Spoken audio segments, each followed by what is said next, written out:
So, welcome to this first episode. I'd like to welcome a guest who I've known for a number of years. I believe it's coming up to a decade. Dr. Ryan Calder. Ryan is an assistant professor of sociology and Islamic studies at Johns Hopkins University in the United States, and has previously served as a director of the Johns Hopkins program in Islamic Studies. Ryan received his doctorate in sociology from the University of California, Berkeley, and his bachelor degree from Harvard University. Ryan is interested in the relationship between 21st century Islam and 21st century capitalism. His upcoming book on the global rise of Islamic finance will be in bookstores around the world in 2024. Ryan, welcome to the podcast. Thank you so much, Hassan. It's wonderful to be here. Yeah, it's been like 10 years since we've known each other, so it's definitely been a while. That's right. 10 years and many conferences around the world. So it's great to be here with an old friend. Yeah. Likewise. Always happy to talk to you and everything. So Ryan, I know you've been looking at Islamic finance for a while. Maybe you could tell us a little bit about how you got into this and why you're interested in Islamic finance and economics. Sure. So I first got interested in Islam, broadly speaking, in university when I was an undergraduate. I was a physics major and I kept falling asleep in physics class. And then I took a course on the history of the Mongol conquest. And I was absolutely enchanted. And then went on to study Central Asia and then moved westward in my interests and became interested in the Arab world and South Asia, Southeast Asia, and Islam more generally. And I worked as a management consultant at McKinsey & Company after graduating college. And I didn't know the first thing about Islamic finance until I was posted to Dubai and Jeddah. And one of my clients there was, I think at this point, I can violate the confidentiality since it was almost 20 years ago, was National Commercial Bank, Al Ahli, which at the time was the largest bank in the Middle East. And I was going through the list of, I had been tasked with assessing the profitability of every single account at the bank. And so the client, National Commercial Bank, gave me an anonymized list of every single account in the bank. And I noticed that there was one account that was several times larger than any other one at the bank. It had over, I think about 4 billion riyals, Saudi riyals in it, about over $1 billion US.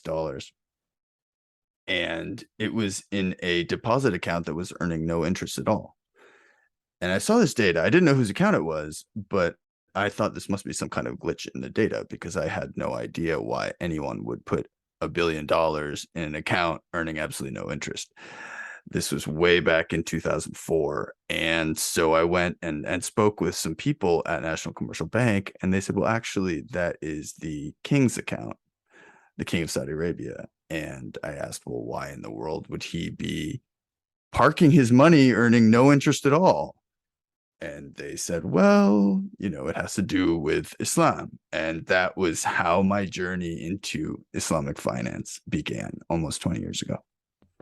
And this was what, in 2003 or 4, or what year approximately was it? Yeah, sorry, late 2003, early 2004. Okay, so this is when NCB, which is now known as Saudi National Bank, most recently they merged. Okay, so that's interesting. So that was so we're talking nearly probably 18, 19, 20, coming up to 20 years, like you said, 20 years ago. So it's been quite a while since the industry has changed since then.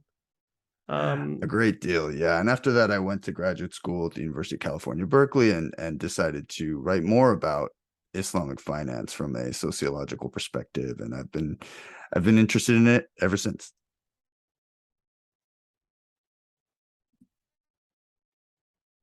So you worked with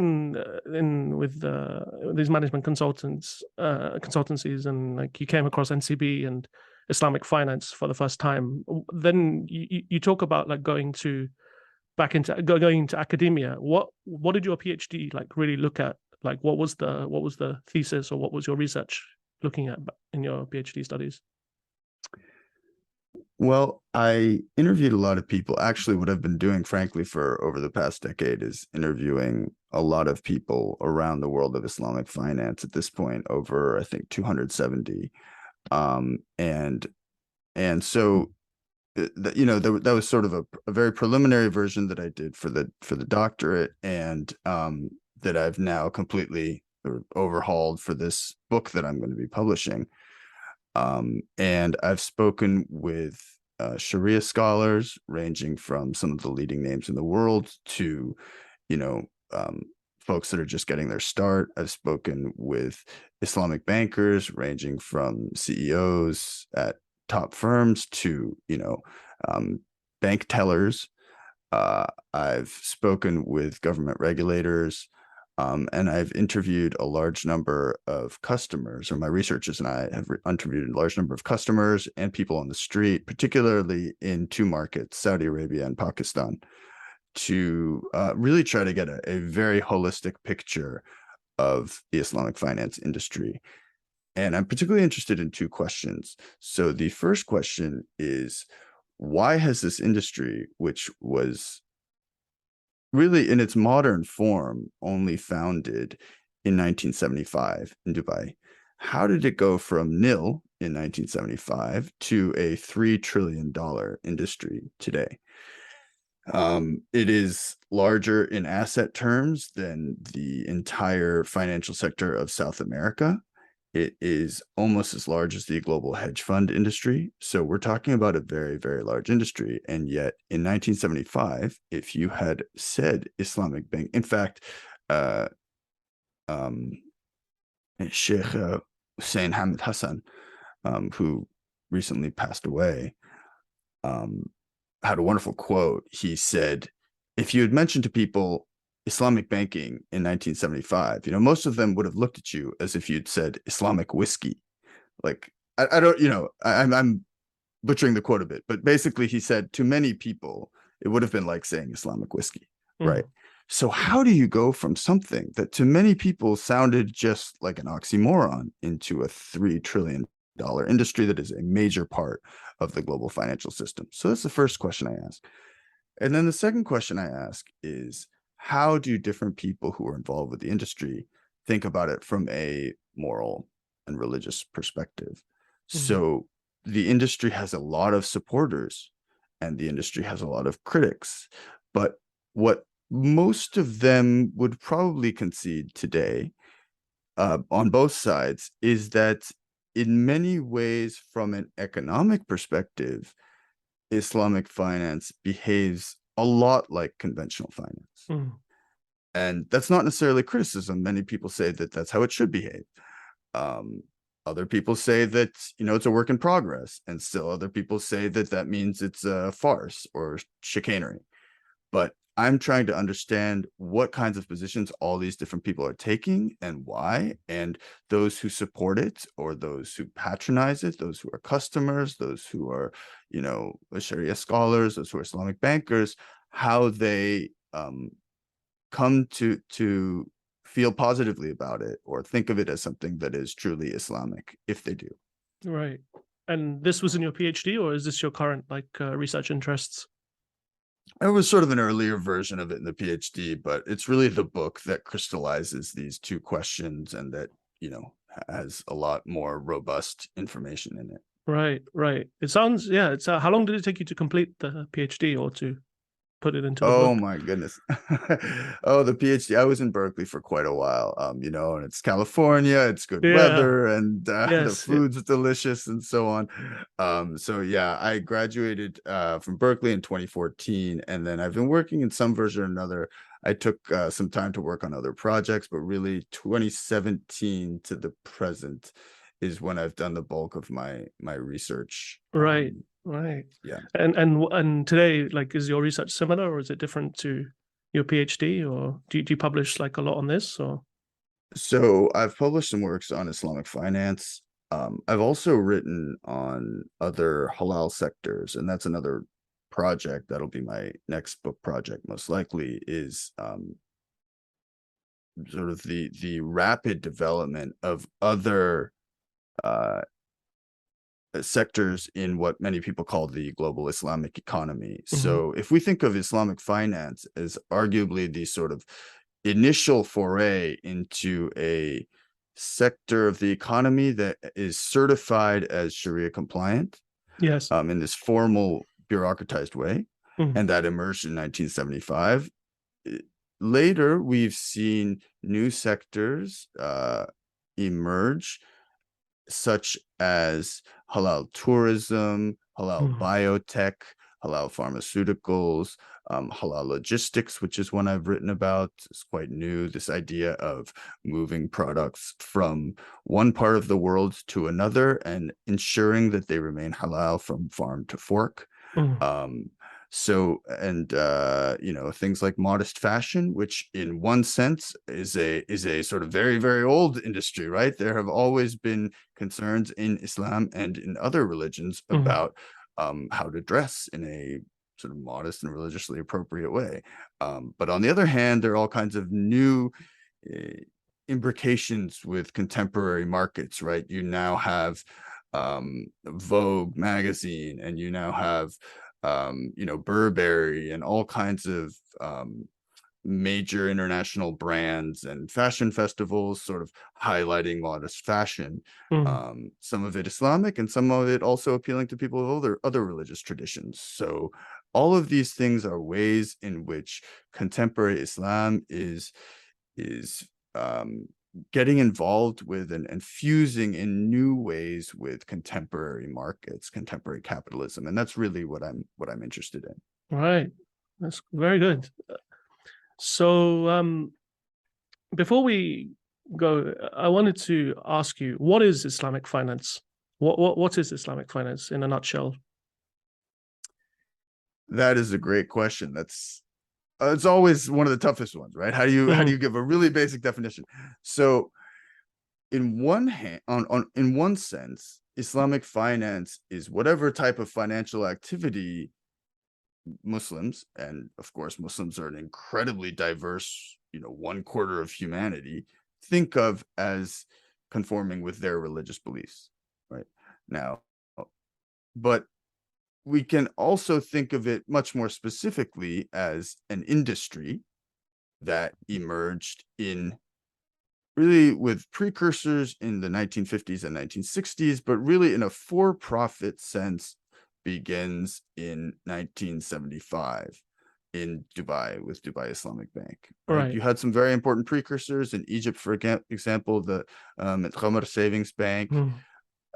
through the 1960s, but that was more sort of a development oriented kind of micro finance and micro savings type rural project. Right. You have things like the Islamic Development Bank, of course, which also in the mid 1970s, which is Mm-hmm. this large multilateral bank that, of course, still exists today.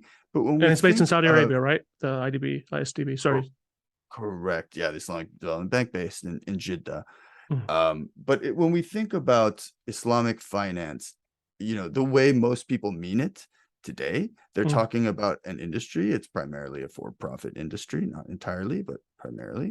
And it started in 1975 in Dubai. And then very shortly after, you had other Islamic banks in a relatively similar model that appear in places like Egypt, Faisal Islamic Bank of Egypt, in Jordan, in Sudan, and then shortly, in Qatar and Mm-hmm. Bahrain, and then shortly thereafter in Malaysia in the early 1980s, right?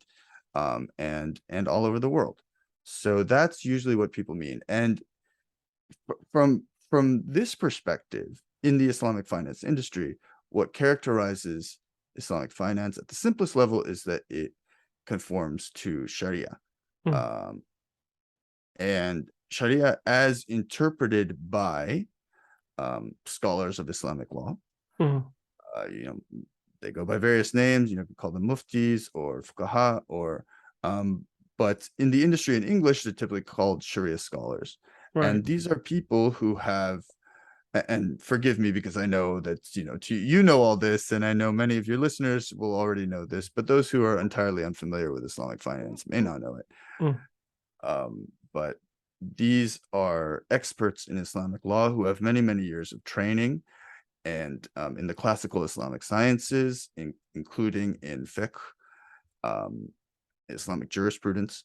And in some sense, they're sort of analogous to law professors. They often have teaching experience. They may have served as judges or, served on fatwa issuance commissions. Sorry, not commissions, but fatwa issuance, agencies like Dar al-Ifta in various countries. Right. And they have come, or not, right? Sometimes they're much more junior, but they have come to serve overseeing Islamic banks and verifying that all the products and transactions of the bank are compliant with Shariah in their interpretation anyway. Right.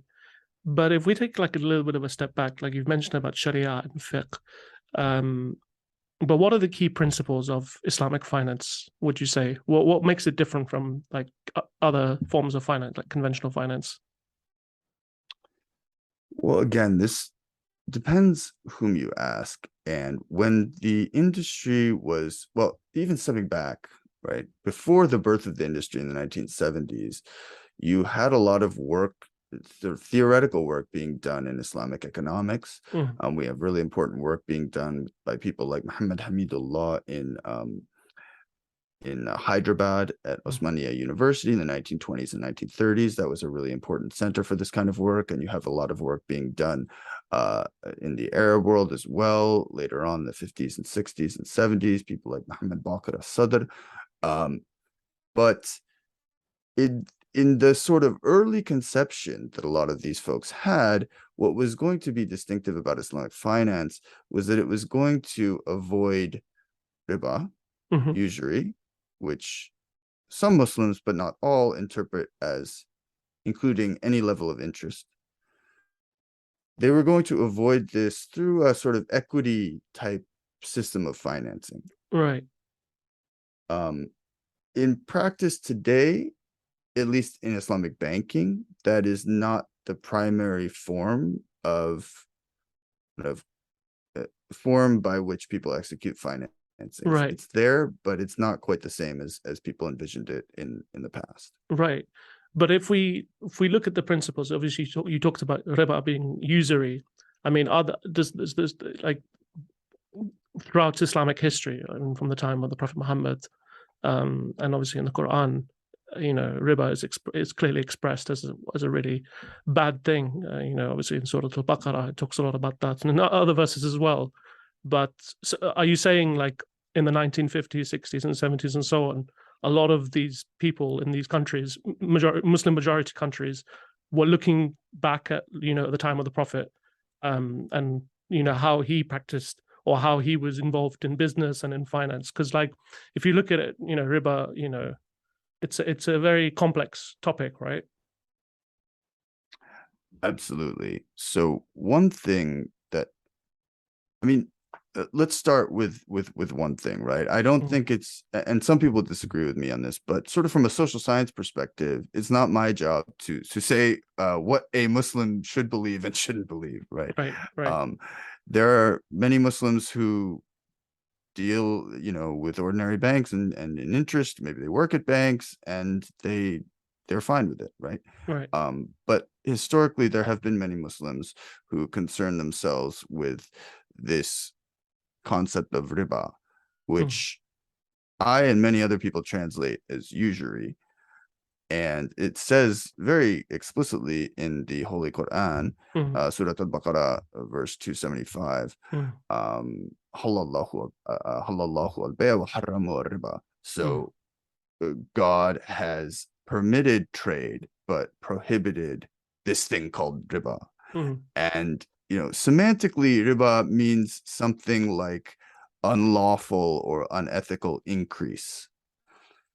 It doesn't even necessarily have to do with money. It can even have to do with crops or, and religious scholars have identified, for example, 6 types of commodities that are covered by this ban on riba.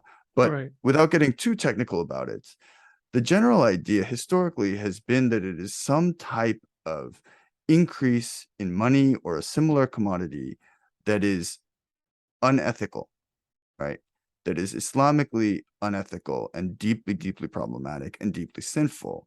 And there are hadith sayings and deeds attributed to the Prophet Muhammad, in which the Prophet says that dealing in riba is deeply, deeply, deeply sinful. And so, if you are someone who takes sort of this kind of scriptural orientation toward Islam, then it's a very big deal. But then the question arises, what is riba? And in this sense, there's been a great deal of debate from the very, very earliest centuries of Islam. When the Prophet Muhammad was alive, people could go to him and ask him questions. But shortly after he passed, these issues started to arise. Now, one thing you mentioned is that the Prophet Muhammad was a trader. His first wife was a very successful trader. He came from a family of traders. And so, I think there is something special about Islam in the degree to which it has always concerned itself ethically with doing commerce and dealing in money in an ethical way. Right. And that's not to say that doesn't exist in other major religious traditions. It absolutely does.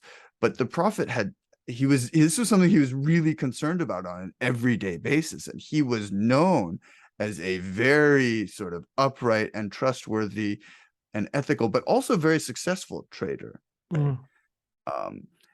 And if we look too at the character of Meccan society at the time during which he was alive, this was a place that was changing rapidly, one in which sort of egalitarian tribal ethos was kind of being replaced, and was in which the society was experiencing growing inequality. And some of this inequality had to do with people who had money taking advantage of those who didn't, and lending money to them and demanding very, very high rates of return. Right. And often these were poor people. They had, elderly people, or people who were suffering from crop failures or things like this. Kind of like an exploitation sort of thing. Exactly. So I think when we think about riba, we can't separate it from that historical context. Right. Well, we can. I mean, people can do whatever they like, but as a social scientist interested in history, I think it's always there. And this interpretation of riba being usury it's not like, do a lot of scholars agree that it is usury? Because I've read some articles and talked to some scholars saying that it can mean a little bit of interest, or no interest at all. I mean, is there like a consensus on this thing called riba, or? So there's never been a total consensus.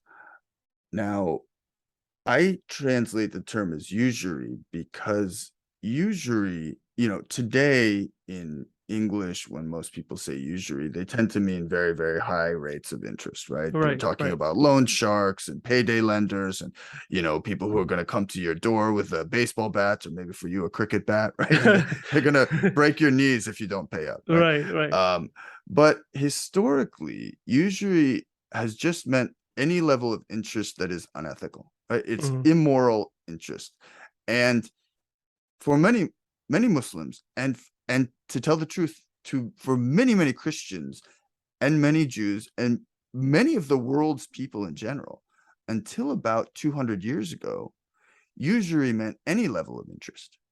So I lend you, $100, and I say you owe me $100.01. That was usury, right? Today, very few people, aside from Muslims who have this interpretation, would say that's usury. They say, well, no, actually, that's a really low rate of interest. That's great. But isn't that contradictory to the financial system that we have today? Interest, time, value of money, these kind of things. It sounds like it's like in contradiction, or is it not? Absolutely. Absolutely. And that's the great challenge, right? How do you design an Islamic system that Mm, avoids usury and right, yet manages to function successfully and earn a profit in a 21st century financial system, right? right. Um, so Professor Habib Ahmed, who does some is an Islamic economist at Durham University and does some really wonderful work, had this wonderful analogy he shared with me once. He said, it's like trying to be a gear. Islamic Mm, finance is like trying to be a gear turning in one direction when the entire global financial system is a gear turning in the opposite direction, right? right, And you can right. imagine these two gears like in a car engine or a bicycle meshing and going kind of grinding and making lots of noise and not meshing properly. So Mm. I've always really liked that analogy. I guess like if you look at it, it's the time value of money. Because if we look at like the Abbasid Caliphate, or we look at the Umayyads, or even indeed the Ottomans, they charged interest, but it was a little bit different there, right? It was more of like an economic cost rather than a time value of money thing. Or am I getting that wrong? No, you're right. So historically, there have been a lot of different arrangements, and we know these things from the Geniza documents in Cairo, about 1,000 years ago. We know these things from lots of Ottoman records. We have all kinds of records of the way Muslims dealt with the problem of usury. Mm, And they really were very diverse. So as you were saying, there never has been a total consensus as to whether interest, even a tiny bit of interest, counts as riba, right. because there have, for most of the time, among Islamic jurists, that is legal scholars, Mm, there has generally been some minority that say that some level is okay. But broadly speaking, the consensus among most Islamic jurists is that it's not. Even one penny counts as riba. Now, that, however, I'm not trying to say that Islamic jurists are the only people who have some kind of, a moral say in what is or isn't Islamic. mm, That's not for me to say, right? That's for different Muslims to have their own opinions about. yeah. But anyway, I'm sort of hemming and hawing a lot, but the short version is that the vast majority of Islamic jurists through history have not the vast, I would say the significant majority have argued that any level of interest is the prohibited riba. Right. But And then how you can do finance nonetheless, yeah. they have then also disagreed about. Right. So Uh, they're not agreeing a lot on this, but they have like some kind of consensus that riba, like interest, is bad, and interest is bad for society and for humanity. Correct. Now, you mentioned the time value of money. So some jurists will go to the point of saying that anything that basically replicates the time value of money is riba and is therefore prohibited, right? Mm, Now, it's kind of on one end of the spectrum. mm, Um, there are also many non-jurists who understand riba that way, and therefore when they see something that replicates the time value of money, they say, well, hey, that's riba, I don't want to touch it, mm, right? But there are also a large number of religious jurists who say that there are things like credit sales, or markup sales that can sort of have a time value component integrated in them and still be Islamic. And then there are all kinds of other things, and we have a lot of records from, as I said, from 1,000 years ago, showing that a lot of there was just interest, right? I mean, there were a yeah. lot of Muslims who were just traders who were just dealing in interest. During the Ottoman period, you had some Ottoman authorities saying, well, actually, the acceptable rate is N%. It could be 8% or 12% or Was that so because they were on. trading with non-Muslim counterparts, or was that purely economic function of the state at the time, do you think? That's a great question. To some extent, it was both, right? To some Mm, extent, it was exposure to foreign trade, but it was also something that, let me put it this way. people tend to be most concerned about something morally if it's an issue, if people Right. actually deal with it, right? Like if nobody ever engaged in, say, prostitution, or no one ever drank alcohol, then it Sure. wouldn't really be an issue that people have to debate, right? Yeah. Yeah. Debate or maintain some kind of moral stance on it. It would just be there, and no one would really talk about it. Mm. But you see my point. So the very fact that riba has been so important through the history of Islam suggests that, confirms, and not confirms, but it is consonant with the fact that there have always been people dealing in interest. Right. And riba is just was probably the primary part of Islamic finance, but there are other facets of Islamic finance, right? There's a thing called gharar and maysir. What are these? What are these terms? Absolutely. So gharar is a really fascinating one. It broadly can be translated as uncertainty in a transaction. Now, of course, there's kind of uncertainty in any business dealing, right? Like if I, give you $1 million to invest in your business, I don't know what's going to happen to it precisely, Mm. right? I don't know precisely what you're going to do with for every second. You may give me a business plan, right? So, but Islamic jurists talk about gharar fahish, Mm. which is a sort of major level of uncertainty. And to give an example, classical scholars prohibited the sale of unborn calves or fish that were still in the sea. So if you were a fisherman, you couldn't go out onto the ocean and say, before you even go, say, I'm going to sell you, my catch of whatever, 1,000 fish for however many dirhams, Mm. because I don't know if I'm going to catch them. Maybe there's going to be a storm, maybe, right? So this is problematic. And, many contemporary scholars use this to argue that derivatives are either outlawed, conventional derivatives are outlawed in Mm. Islamic finance, or at least they're very problematic, right? Because that's what you're doing. You're catching fish that are still in the sea. If I sell you an option, for example, right? Or I Mm. sell you a forward contract, I am setting a price, I'm establishing a future sale, but there is some possibility of not being able to execute So it's that. quite a lot of uncertainty, basically, for one party. So one party shouldn't benefit over the other through uncertainty, basically.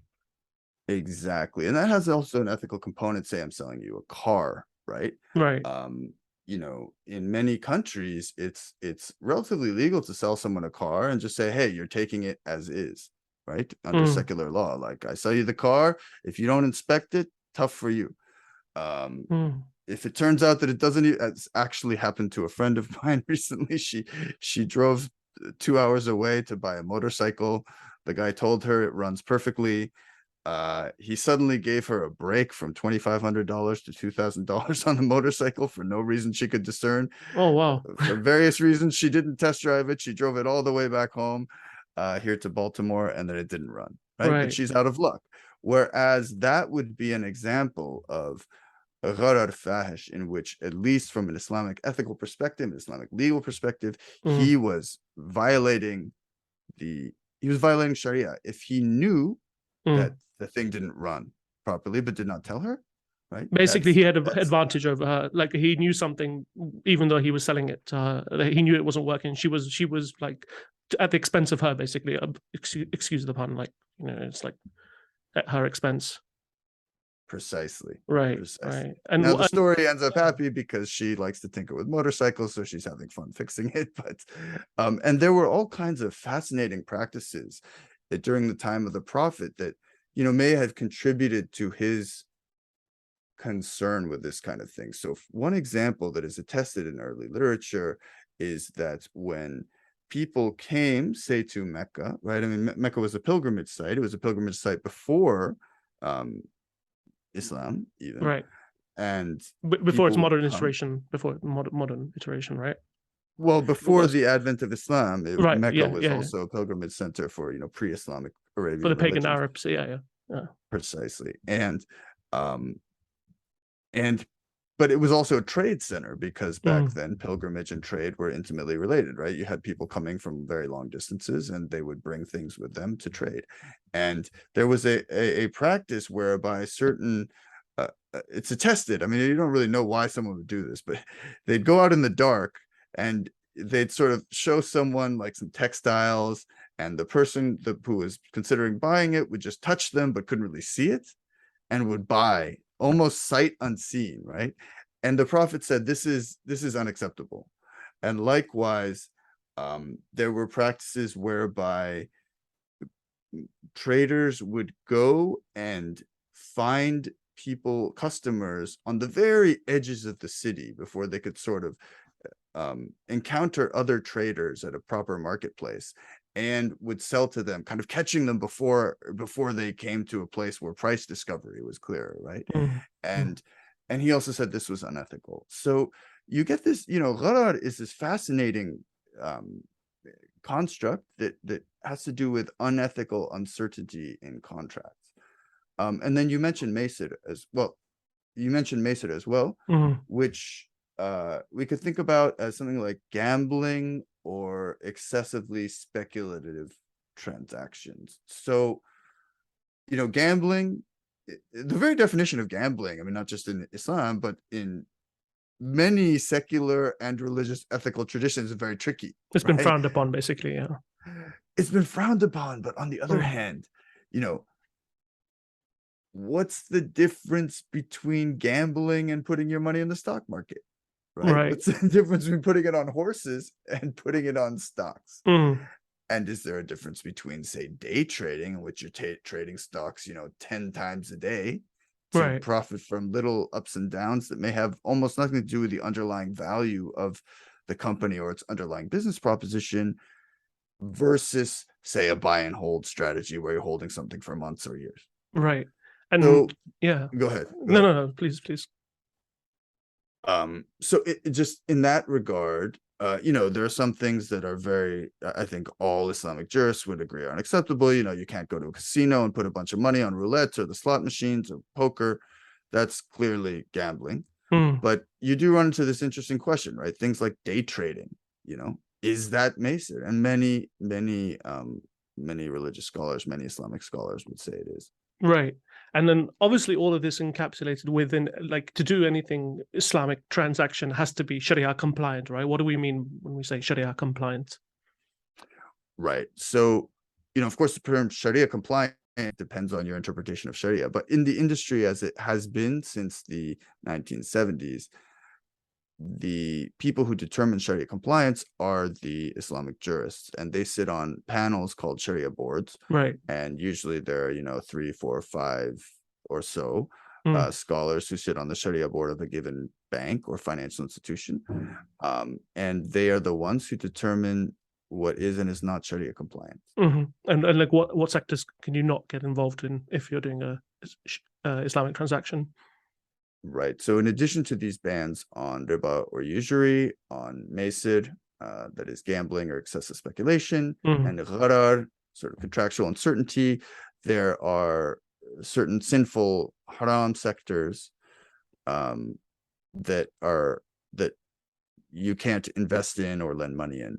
And these include alcohol, pork, gambling, pornography, conventional banking and conventional finance, right? And also things like highly leveraged companies. So a company may be sectorally fine, maybe it's dealing in something perfectly acceptable. It's I don't know, they're making shoes. But they borrow a lot of money, or they may even be leveraged via their sort of the way they engage in their inventory or things like this. So like excessive debts, basically, like really excessive debts to finance their, or to to get their growth rather than the actual activities. Precisely. And so Sharia scholars and other screeners of stocks and companies will apply very often financial ratios, test whether a company is Sharia compliant. Do you have a problem with like the whole word Sharia, the whole phrase Sharia compliant? Isn't this, I don't know, complying and being based, are they two different things? being Sharia based and being Sharia compliant? So it's a fascinating question. I, I I mean, one reason why I've actually written a paper on this, or a couple of papers. One is called, uh, well, anyway, the idea of compliance Mm, suggests that Sharia is a system of formal rules, mm, which to religious jurists, of course, it is. It's also historically a system of ethics and mm, a way of kind of being moral in the world, right? right. But when we say something is compliant, in a way, what other times do we use the word compliant? With things like safety regulations, right? The height of a Mm, ladder can only be so high, and a wheelchair has to have certain specifications, right? So in a way, the word compliant, I think, is a deliberate way. And in one of these papers I write, I trace the history of the use of the term Sharia compliant, but it's a way of communicating to the world that, hey, Sharia is something modern, and it is something that can be understood as a set of rules that can then be applied to finance, so we know exactly what is Sharia compliant, what isn't.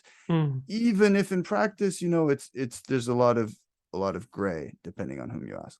Now, mm, you also ask about things like, based on Sharia, and this becomes interesting when you look at things like sukuk, which is certainly your area of expertise, and I would right. defer to you on that, Right. 7 days a week, and twice on Tuesday. But this distinction between asset backed and asset based sukuk Mm, is a very interesting one, and it's one in which there's some kind of finesse as to what constitutes um Sharia compliant, right? mm, And there's a lot of debate in the industry among Sharia scholars and among others about what is truly, truly um, Islamic, right? right. Whether we mean kind of at a base level halal, or even some other, higher level of ethical compliance.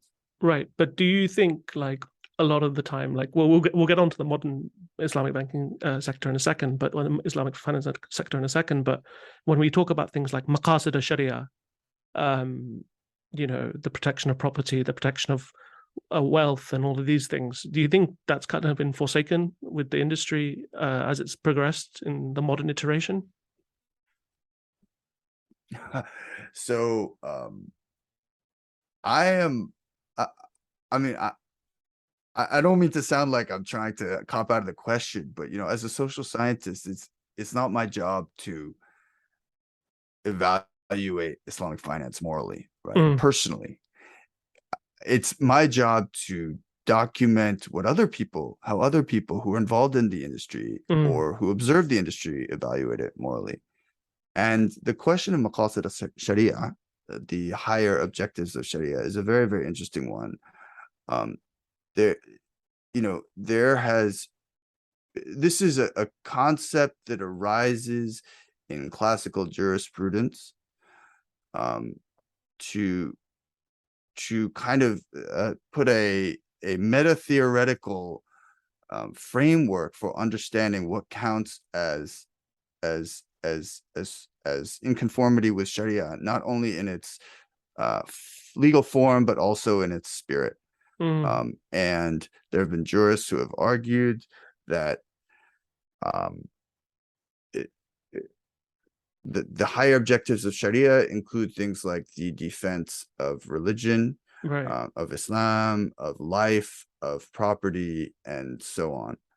And in contemporary times, really over the last 140 years or so, Mm, there has been a movement by various kind of legal scholars and reformists to say that this captures a kind of essence of Islamic law, and that if we have Islamic law that doesn't support these objectives, then we're doing something wrong.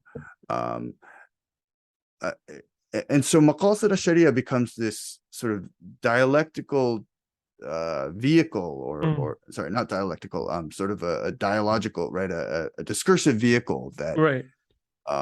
different types of people can use to argue that Islamic law is justified in doing certain things or is not justified in doing certain things. Now, in contemporary Islamic finance, it goes both ways. There are some people who say that things, what I call interest simulation, and that's probably a controversial term, but I'll stand by it, right? Forms of Islamic finance that essentially simulate the economic effects, more or less, of conventional finance, interest-bearing finance. Some people say these are very much in line with maqasid al-Shariah because they are serving Muslim publics, so who might not otherwise have access to a home financing. They might otherwise have to save 30 years cash worth of earnings to buy a home, right? They might have to save up to buy a car that instead they could get an Islamic financing for. So there's some people say that conventional Islamic financing, which very much does simulate the economic effects of conventional finance, is within maqasid al-Sharia. But there are other people who say, and Muhammad Hashim Kamali, and a scholar of Afghan origin who is based in Malaysia and does really fascinating work on maqasid, he would say something different. I shouldn't put words in his mouth, but broadly speaking, he and many others understand maqasid al-Sharia to be involved with advancing the social welfare of Muslim publics, and therefore that Islamic finance should be oriented toward these kinds of social goals. And there's a whole community of people who known as Islamic economists or moral economists who tend to think in these terms and say maqasid al-Sharia, suggests that Islamic finance should be about advancing the social welfare of Muslims, right? Whether that be by reducing poverty or reducing financial instability at the systemic level, or helping poor Muslims, or things like this, or being somehow substantively economically very different from conventional finance. And those people are really in tension with the current structure of the Islamic finance industry. And sometimes the tension really turns into really intense debates, which is something I'm very interested in. So the modern industry, Ryan, how did this come about? Obviously, Islamic finance is very well known today in a lot of parts of the world, not just in the Islamic world or Muslim majority world, but also here in the UK, for example. But how did this all start in the modern sense? Where did this come from? Like you touched a little bit previously, but like where did this growth come from, and what led to it being so prominent today? So in the middle of the 20th century, we had this convergence of factors. One is the decline and fall of European colonialism. And as I mentioned before, there had been theoreticians in British India, in the Arab world, in Southeast Asia, in West Africa, who had been arguing that the interest-based financial system was an imposition of the colonialists that was extracting wealth from Muslims, and that if Muslims got rid of it or created an alternative, then they could do better by the ummah and also live according to the principles of their religion. So you mean like the East India Company? Sorry, I didn't mean to cut you off, but like the East India Company is this sort of thing from like the British or something like this. So absolutely. So East India Company, yeah. And more generally, the sort of banking system. I mean, the interest-based banking system that the colonial rulers brought with them, right? Many Muslim intellectuals saw this as fundamentally exploitative, and they were right in many cases. So you have all this kind of theorization bubbling through the 20s, 30s, 40s, 50s, 60s, 70s, 80s, and new ways of doing a riba-free form of banking. And the idea was if you did riba-free banking, then you would help liberate the ummah. And so in the 50s and 60s, you have some ventures to try and do this, some in Pakistan, some in Malaysia with a Tabung Haji savings fund to That was for help the Hajj, pilgrims save for the for Hajj, right? For Hajj pilgrims. exactly to help save for pilgrimage. But to me, the most kind of the closest to what ended up being Islamic finance um, was an effort led by Ahmed al-Nagar in Egypt, who was a fascinating guy. He was an Egyptian social economist who really in the sort of tradition of Max Weber, he studied in Germany for a while, and he was very inspired by the German model of kind of stable, socially oriented banking. And so he comes back to Egypt and he gets this old Volkswagen van and he starts driving around the Nile, the rural Nile Delta, and he encounters all these farmers who are just suffering from usury, from they're having to take out loans to buy inputs, crops and fertilizer and things like seed and fertilizer and things like this. And he realizes that some of these people are simply not taking financing that they need, or they can't save their money anywhere convenient because they want to keep it out of the banking system. Others are taking usurious loans at very high rates from money lenders, right? So either way, they're in bad shape and they're being exploited. And so he starts what's called the Savings Bank in 1963 to support these people and to provide riba-free savings and riba-free financing. And it lasts until the late 1960s. There's some political scrutiny under Nasser, because Nasser is very afraid that this may have something to do with he was an Arab nationalist, right? Muslim Brotherhood, and he was Arab nationalist. Yeah. So all this gets very complicated, and it doesn't really last past the 1960s. Nonetheless, it provides a very important template, and Mohammed al-Nagar himself becomes an advisor, a very important advisor over the subsequent decades to the Islamic banks that then develop. So there's that kind of story in the 1960s. And again, this is the era of decolonization. This is the era of great optimism among Muslims that there can be something new formed. And then in the 1970s, we have this incredibly important event, which was the oil shocks of 1973 and again of 78, 79, which precipitate the largest transfer of wealth in world history from the wealthy oil-producing nations of the global north, such as the United States, the United Kingdom, Germany, Japan, France, to the oil-producing states, which none were larger and more important at that point, the oil-exporting states, than Saudi Arabia and both the oil-producing and hydrocarbon-producing states of the Gulf, right? Saudi Arabia, the Emirates, Bahrain at the time, Qatar, Kuwait, and the GCC countries. And so this is the there 1970s, right? This is the 1970s. exactly. And it's there that you get the Islamic Development Bank formed, which is really a way of recycling some of these petrodollars to social ventures around the world, around the Muslim majority world, and frankly, a way of buying political support in many cases, right? Doing a lot of wonderful development projects, but also buying political support. So you have that, and in the charter of the Islamic Development Bank, which gets going in 73, 74, 75, it says that all the financing has to be done in a manner that conforms with Shariah. Right. Now, the tricky thing is no one really knew exactly what that meant, but having to figure it out also became an inspiration, also became a point of, developing this new form of Islamic finance and what it would look like. And then in 75, right, again, think of the Gulf as awash in cash, awash in oil revenues at this moment.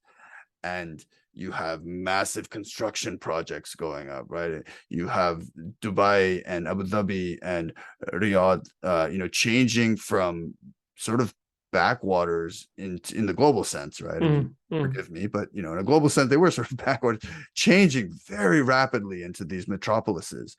Kuwait City, Doha, and um, and at this point, you have some very, very wealthy individuals who decide to get into this Islamic banking thing. And the first was um, Said bin Ahmed Mhm. Al-Luta, who Big is business family in UAE. Big business family. exactly big Yeah, business family in the UAE. I mean, so I interviewed him. He actually passed away in 2020. yeah. Mm. Um, 2020 was a difficult year for Islamic finance, by the way. I mean, the community lost a lot of its most important figures, very sadly. But he was an incredible person who founded Dubai Islamic Bank, and he really tried to kind of put his money where his ethical vision was in terms of launching this bank. It had some hiccups along the way, to be sure, but he did institute this form of Islamic banking. Now there were others, very important figures such as Mohammed bin Faisal Al Saud, who is the son of King Faisal of Saudi Arabia, and he launches what is called the sort of network of Faisal banks, named after his father, Faisal Islamic Banks, around the world. And he as well as Saleh Kamel, who was behind another Saudi billionaire who was behind um, the Dalal Baraka banks, they become sort of like the Johnny Appleseed, to use an American analogy. They become these figures who seed Islamic banking around the world, setting up little Islamic bank, at the time, small Islamic banks with the support of local political figures, and local capitalists in all over the world, places like Senegal and, Switzerland and, Bahrain. Dalal Baraka was headquartered in Bahrain, and Mm. all these places, right? There's an interesting side story about the Saudi role here, because these two very wealthy Saudi businessmen were not doing much business in Saudi Arabia, and there's some interesting political backstories as to why that was true. And I'm not going to get into it here. Mm. You can read my book later. Yeah, But there was definitely a the plug for the book. Don't worry. thank you. There's the Arashhi family in Saudi Yeah, Arabia who were very successful. They were originally money lenders, but had a very good reputation of dealing ethically in I think they money. were And originally they current exchange, right? Rajahi. They were originally a current exchange house before they became a bank in 1988, if I'm not mistaken. exactly, so they were money Yeah, lenders and then doing money exchange for pilgrims who came, right, right. from around the world. And then the oil era hits, the oil money hits, and their business expands dramatically. They diversify their holdings and their lines of business. And one of the things they get into eventually is they basically convert into an Islamic bank. Mm. Um, so there's that whole moment of oil, really setting this thing on its path. And to be clear, like, there were other forms of banking and investment that were blowing up at the same time. In Kuwait, there were basically an unregulated stock market that became at one point one of the largest in the world until it Mm. popped, in the early 80s. So there was this whole region was awash with capital. Mm. And one of the things that came out of it was this new Islamic banking project. Right. And was this mutually exclusive to the Gulf, or did it happen in other parts of the Muslim world, Muslim majority world? So it absolutely happened in other parts of the Muslim majority world, but a lot of it was Gulf capital that was invested in these new ventures. So in places like Pakistan, in places Mm. like Senegal, um, in Europe, a lot of this was happening with capital that was partly or mostly from the Gulf. One very important exception was Malaysia, which in the early 1980s, you have Bank Islam Malaysia that's formed. And the government in Malaysia is particularly sort of foresighted in getting behind Islamic banking, somewhat for political reasons, in the early 1980s. And they're very kind of ahead of the curve in creating a legal structure that supports the growth of Islamic finance. So Malaysia is this fascinating case, I should plug here some work by friends of mine. Go ahead, yeah. Daramir Rudnicki has written an incredible book about Islamic finance in Malaysia. I encourage everybody to read it. Lena Rethel has done some fantastic stuff on this. Fulya Paiden in Barcelona has written amazing stuff on Malaysia. So there's some really great stuff. Jikon Lai, like there's really great political science and political economy stuff and anthropology on Islamic finance in Malaysia. And I'm missing some really important people here. I apologize for that. But anyway, so you have this moment, right? When there's this region is awash in money in the late 1970s and early 1980s. And out of that, you have a couple of really important things happen in the industry. So one is that you get this alliance between these bankers and Islamic scholars. Now, when Saeed bin Ahmad al-Luta founded Dubai Islamic Bank, he didn't have a Sharia board. He spoke informally with some religious scholars, but I asked him, I said, well, how did you know what was Sharia compliant, what wasn't? He said, well, I just knew from my upbringing. I, was a pious, I was very religiously oriented. Growing up, I had been a merchant my whole life, and I knew what was riba and I knew what So was. it's very anecdotal. It wasn't like very like formalized fatwas or Sharia rulings of some kind in that sense. Exactly. But in 1976, when Mohammed bin Faisal launches the Faisal Islamic Bank of Egypt, the Faisal Islamic Bank of Sudan, there he does establish a Sharia board where he brings on, first, these Sharia scholars are often consulted in an informal way, but that really institutionalizes, formalizes the role of Sharia scholars in overseeing Islamic banking. And to me, that's an incredibly important moment because it means that they, as opposed to anyone else, for example, economists, Islamic economists or governments or whoever else, they are the ones who decide what counts as Islamic finance. Right. So to me, that's an incredibly important moment because that model then spreads around the world. Now, what you also have in this moment, late 1970s, early 1980s, you had some people who were trying to implement a form of Islamic banking that was based really on equity financing and tried very hard to avoid simulating conventional finance. Right. So let me explain what I mean by that. So there's a contract known as Mudaraba. Mudaraba, okay. Yeah. Yeah, which and people know Islamic finance certainly know this, but people who don't do not. So what's Mudaraba? So Mudaraba is basically a form of partnership contract in which there is a Rabbul Mal, there's a person who has capital. Right. And there is the Mudarib, who is basically the manager of the venture. So provided money, and then you have the manager who invests the money. Okay. Precisely, who invests the money or maybe manages a business or so on and so forth. And then they split any profits according to a predetermined formula. It can be 50-50, 60-40, 70-30, whatever they decide in advance. But it's not fixed, right? It depends on like how the investment or the project does. It's not fixed.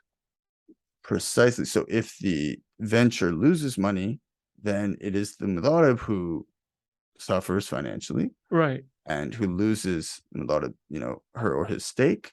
And the manager of the money only loses time and, sweat equity. Right. Now, the idea here is that this is a more ethical way of doing financing, at least according to some people, because the person with money is the one who really puts it at stake, is taking liability, is taking risk. And in that sense, many of the early theoreticians of Islamic finance and Islamic economics considered this a morally superior, and in some cases an economically superior way to doing doing financing. Right. Now, some of these early Islamic banks experimented with a structure called two-tier mudaraba, okay, which is a lot like a private equity fund or a mutual fund. That You can sounds think of very it high this risk for a bank. it was, right? So that was the problem. But the idea is a bank engages in one mudharaba contract with its depositors. So it says the depositors are the providers of capital, and we, the bank, the Islamic bank, will pay you some return, a percentage of the profits that we, the bank, make, Right. either overall or with some pool of our assets. So And then, yeah, that's okay. Yeah, sorry. Yeah. And then on the other side, there's another set of mudharaba where the bank invests in, local businesses, Hassan's restaurant, or, whatever, a bunch of local ventures, right? It might be infrastructure, it might be small businesses of various kinds. Sure. And then those are also mudharaba contracts. Right? Now, exactly as you said, this was a totally different way of doing banking. It's a lot more like a mutual fund. Sounds like a venture private capital, equity fund, venture capital sort of thing. Exactly. Now everyone knows venture capital is high risk, high reward. Right. So that was one challenge. You had customers who were used to just going to their bank and saying, well, hey, bank tells me I get 3% a year. I want to know what I'm getting, right? And now you're telling me I don't know. How's that going to work? Right. You also had these problems such as moral hazard, where if someone comes to a bank for financing and they know that if they fail, they don't owe the bank anything, right? They may be more inclined, if they're a risky type of venture, to go to this bank. Right. Whereas the safer ventures that are pretty confident they're going to make money are going to go for the 3% loan from a conventional bank. And so by having this model, some of the early Islamic banks attracted what you might call lower quality or higher risk lenders, right? And then you also had other problems, like, essentially bankers are not used, retail bankers or commercial bankers are typically not used to being investors. Right. And on top of that, you had legal problems, right? Laws are not written in such a way that banks can do this. And so there were all kinds of obstacles. And because this was so fraught and often unprofitable, the banks tended to go in a very different direction from very early on, which was to focus on what I would call interest simulation, using contracts like murabaha and ijara to basically have the same economic characteristics as conventional finance, but not technically to deal in interest. Right. So it kind of like replicates the existing like financial system sort of, but just with maybe like different names of products, or is it something like that? Or yeah, so it is. Now there are some there are some legal differences, to be sure, right? And take a murabaha financing. So what is a murabaha, by the way? What is a murabaha? So murabaha is a markup financing. Right.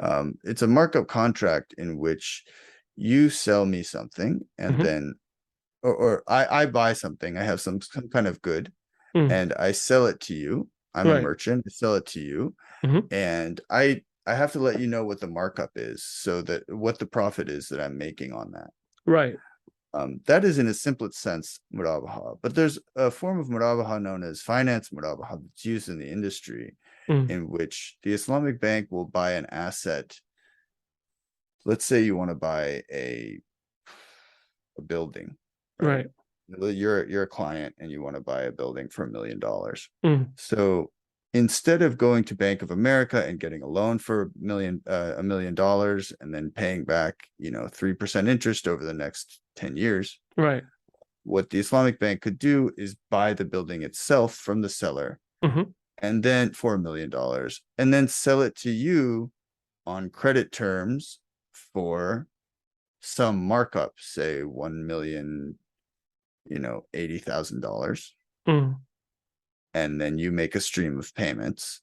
And this is not monthly. riba, by the way. This is not riba according to them, according to the bank, Islamic bank. So according to the Islamic banks, no. And according to the religious scholars who are the industry or who oversee the industry, no. According to some Islamic scholars, yes. But one of the really interesting things that happens in the late 1970s, and I had a fascinating conversation with Sheikh Yusuf Talal Di Lorenzo about this, who was one of the leading shuyukh, one of the leading religious scholars in Islamic finance, Right. and certainly the leading American scholar, Mm. is he said, look, we had these disagreements early on, and there were these very important conferences that happened in the late 1970s and early 80s of scholars getting together. And there were some that had interpretations that were oriented toward getting this Islamic finance thing going. And, with an eye toward creating a real alternative to conventional finance that didn't force people to live in sin. And then there were scholars that were not as interested, right? Or they were very iffy about these interpretations. And, and I'm sort of paraphrasing what Sheikh Di Lorenzo said here. This is, I don't know if he'd put it in exactly these terms, but there was something kind of like a process of natural selection, right? It was kind of like that, where the banks go with the religious scholars and ask them to advise them, ask them to, put them on the Shariah boards, who have interpretations that allow you to do business. Right. And so you develop what Jonathan Erkenbach in a great book is called Islamic finance law, which is this subset of Sharia that, is certainly linked to and draws heavily on classical Islamic traditions, legal traditions, but also is kind of its own autonomous form of law with its own kind of set of rules. And go ahead. So this was done. They tried this two-tier mudarabas in the 70s and the 80s, and then what happened after that when they couldn't make it work? So what you had was banks going much more heavily toward these murabaha type models, like credit, more credit debt sort of instruments, right? Exactly. Or like contracts. Exactly. And this is something that a lot of people today, a lot of the Islamic economists in particular, are very critical about. They describe it as the murabaha syndrome, because if you look at the balance sheets of most Islamic banks today, they are overwhelmingly these types of credit instruments. Right. So it sounds similar to conventional by the sounds of it, from what you're saying. It is. Now, on the other hand, many people would say, well, hold on a second, it's not exactly the same. But for example, banks, if they are buying and selling assets, have certain responsibilities as the owners of those assets. Right. For example, they are liable if something happens to them.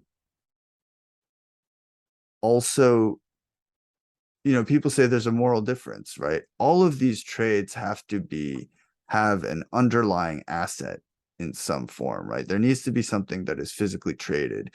What you're not doing is dealing in money on money. And that, to most people, right, most people in the industry, most religious scholars, is the essence of riba. It's money on money, right? More money on money, exchanging money simply for money with no other sort of underlying. Well, that's the modern financial system, right? Money on money, or time value of money. Exactly. Well, time value of money is a little different, right? Money on money, you can have a time value of money with a credit sale based on murabaha that effectively has a time value of money. But you mean money, making money on money, yeah, without like assets or something, or a good or something, like a product or a good, some form of goods, yeah. Exactly. Now, what you also so in the late 1970s, you get this two things that are important. You get this alliance between the scholars and the bankers, and then you get the failure of this alternative model and people really turning toward this credit model. And often what they said was, look, we're doing what we can right now, right? It is better to help Muslims live in a halal manner, even if it's not entirely different as different as we want it to be from conventional finance. Mm. That is far, sorry, my 3-year-old's knocking on the door. No, no. That is far different. That is far superior to forcing Muslims to deal with the conventional financial system, which is unquestionably sinful, right? And it was hard to argue with that for many people, right? And what countries were these mostly done, these kind of transactions? Was it Pakistan or was it Saudi Arabia? Or which countries are we talking about? Like where they tried these like tier two-tier mudarabas? Were they in specific geographies or was it across the board? There were a few small ventures in different places. My understanding, and it's actually pretty hard to get data on this. My understanding is that often it was a relatively small part of what banks were trying to do. Different banks in all kinds of places, but then everyone saw pretty quickly why it wasn't going to work. Yeah. Right. So it wasn't restricted to, it wasn't like super restricted to certain areas. Now, there were also investment funds in the Gulf and elsewhere that explicitly had an equity orientation. But that's very different, right? Because your investors know that that's what they're getting in. They don't think they're going to a bank. They know they're going to an equity fund. So you've got that. And then another thing that really transforms the industry starting in the late 1970s, but then all through the 1980s and the 1990s is the entry of banks, commodities brokers, investment banks, commodities brokers, lawyers that are based in London, that are based in Frankfurt, that are based in New York. And we're talking about capitals of like Western finance, like the major capitals of like modern Western finance. Exactly. Yeah. Citi, Standard Chartered, HSBC, and then also these commodities trading firms. And, I have this section in my book where I talk about this. I had a fascinating conversation for maybe 3 hours with Stella Cox, whom I know you know. I'm sure you know. Very Stella. good friend of very, very, very well known in the British Islamic finance industry and globally as well. Globally, and she has a wealth of information about the history of the Indeed, industry. Yeah. But she described how, you had these wealthy business families in the Gulf, in a place like Kuwait, say, or you even had sometimes endowments that said, look, we've got all this money and we used to keep it with the, Citibank or whatever. But now there's this new Islamic banking thing. So we want you to do something Islamic with it, right? We don't want to deal with your interest-based finance anymore. And the sort of these banks were scrambling to say, well, there's a lot more money involved now. We want to keep your business. We want to do everything we can. So they start bending over backward and they start learning everything they can about Islamic finance, which no one really knows much about at the time, right? Right. And all these people building this expertise, and you get lawyers and, this kind of thing. This is in the 1980s, right? 1980s. This is from the late 70s through all through the 80s and really all through. So nearly 40 years ago, or more than 40 years ago. Yeah. And you really have this sort of ramping up through the 80s and 90s. And one of the things that they did many things, but one of the things they did was introduce a structure called tawarruk. Okay. Now, or tawarruk munazzam, organized tawarruk. Now, to be clear, tawarruk is something that many people have been doing for many centuries in Muslim majority countries or Muslim majority societies. And it's basically a form of murabaha, but you do it to simulate a cash loan. Right. So, for example,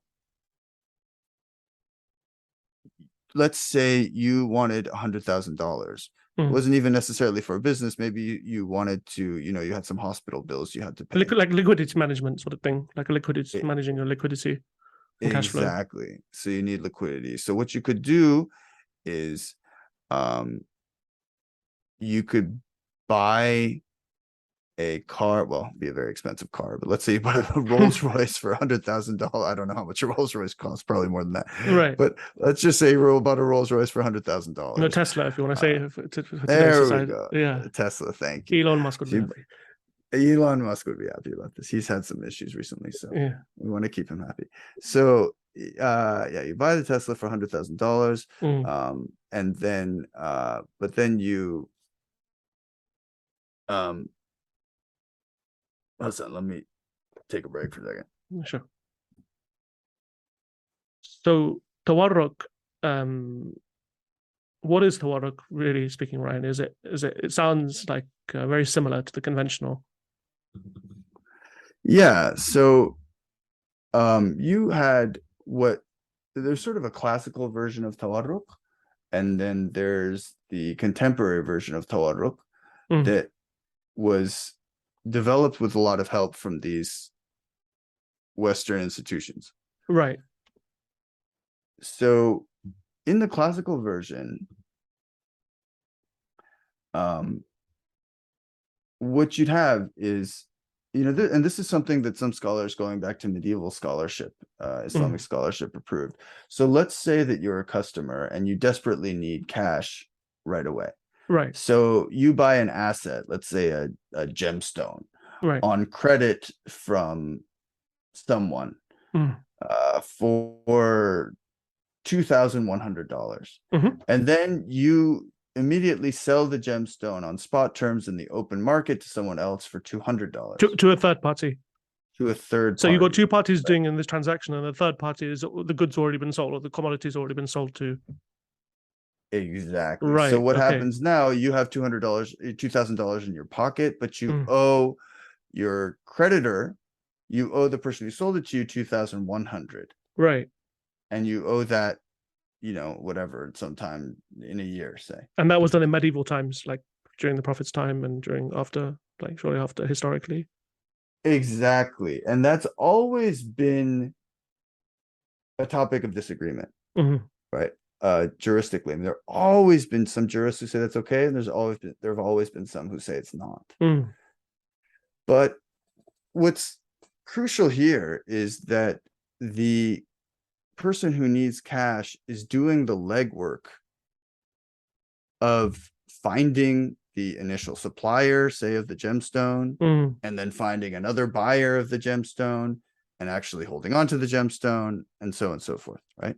So you still have people doing this. I know people who do this. They may do it with a car because they need cash, or they may do it with a cell phone or something, right? And what you're essentially doing is buying and selling a car you don't actually need, or buying and selling a cell phone you don't actually need. Now, a lot of Islamic jurists would say, wait a minute, that is too bald an imitation of a conventional cash loan, because the object you're buying and selling is only a prop. Right?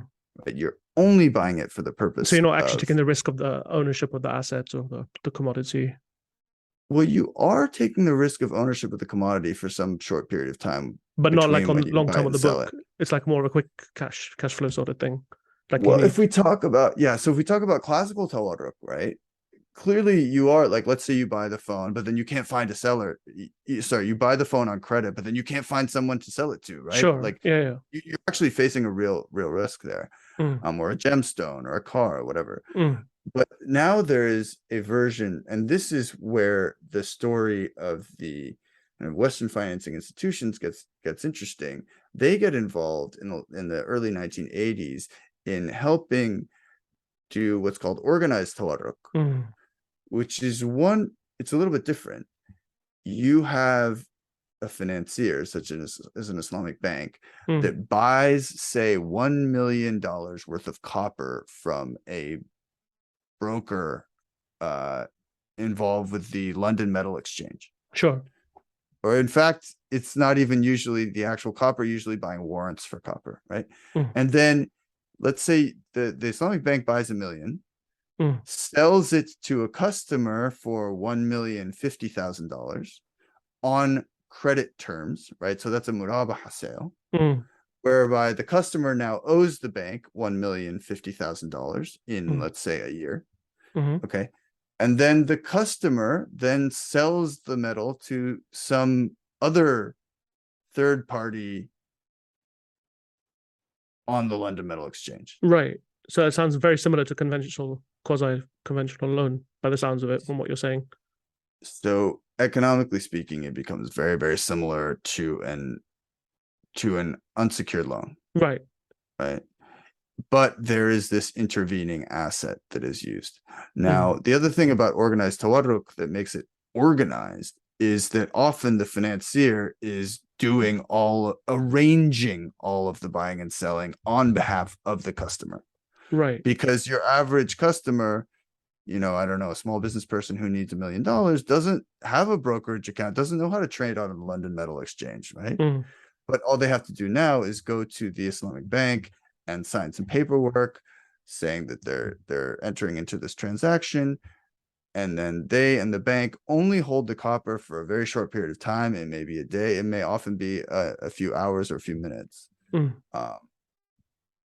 Yet, according to some jurists, this is Islamically acceptable because it involves an asset, because there is real ownership, at least legal ownership during this period of the asset by the customer. And during that period, there's liability taken.